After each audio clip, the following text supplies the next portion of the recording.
नज़र ये आ रहा है कि सब लोग टेम्पो पर सवार होके चलने के लिए लोग व्याकुल हैं और उस पर चल रहे हैं। कांग्रेस का प्रत्याशी का जहाँ तक बात है, वो डायरेक्ट पैराशूट से आई है।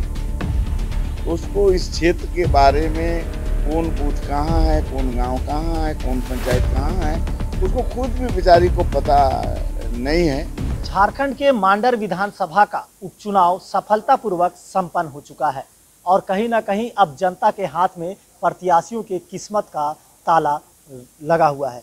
अब इस किस्मत में कह सकते हैं कि जनता के द्वारा कौन प्रत्याशी छनकर सामने आते हैं, ये फैसला होना बाकी है। हमारे साथ इस वक्त मौजूद है मांडर विधानसभा से देव कुमार धान जी। धान जी, ये पहले सबसे बताइए कि बहुत ही सफलतापूर्वक शांतिपूर्ण ये उपचुनाव सफल हुआ। मतदान करने जो मतदाता आए हुए थे, एक जागरूकता देखी गई। क्या लगता है कि अब इस मतदान के बाद क्या कुछ होगा? देखिए, पहले तो हम जो चुनाव आयोग को धन्यवाद देंगे कि बहुत ही शांतिपूर्ण ढंग से मांडर उपचुनाव का उन्होंने निर्वहन किया।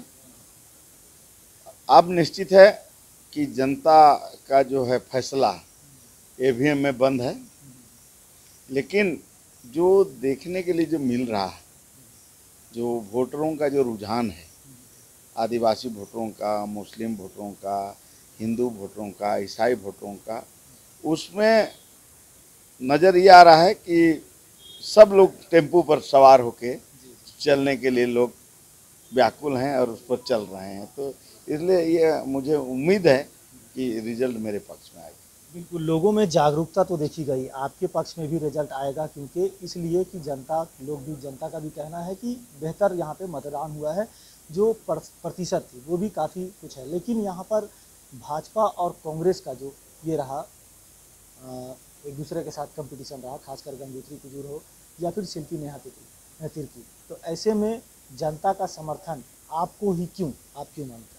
देखिए, चूँकि गंगोत्री कुजूर पिछले जो है आपको रघुवर दास की सरकार में वो विधायक थी।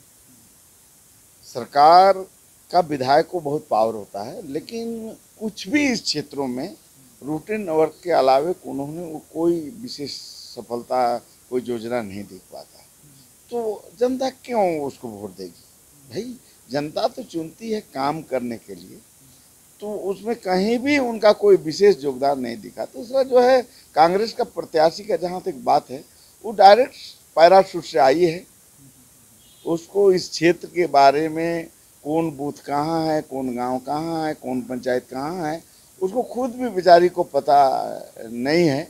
और उनके पिता जान ही रहे हैं, भ्रष्टाचार में 3 साल का सजा हुआ है, बेल में है, और अभी जो है खेल घोटाला में सीबीआई का खुद जांच चल। बहरहाल मांडर विधानसभा का उपचुनाव सफलतापूर्वक संपन्न हो चुका है। अब प्रत्याशियों की जीत जनता के हाथ में होनी है। ऐसे में देखना दिलचस्प होगा कि कौन प्रत्याशी को जनता का प्यार मिलता है और सफलता किसके हाथ लगती है। लेकिन सबसे बड़ी बात कि मांडर विधानसभा क्षेत्र में अब तक लोग बुनियादी सुविधाओं के अभाव में इन समस्याओं से जूझ रहे हैं। अब इनका समाधान कब तक मिलेगा, ये देखने वाली बात होगी। अपने सहयोगी राजेश के साथ मोइजुद्दीन, समाचार प्लस, इटकी।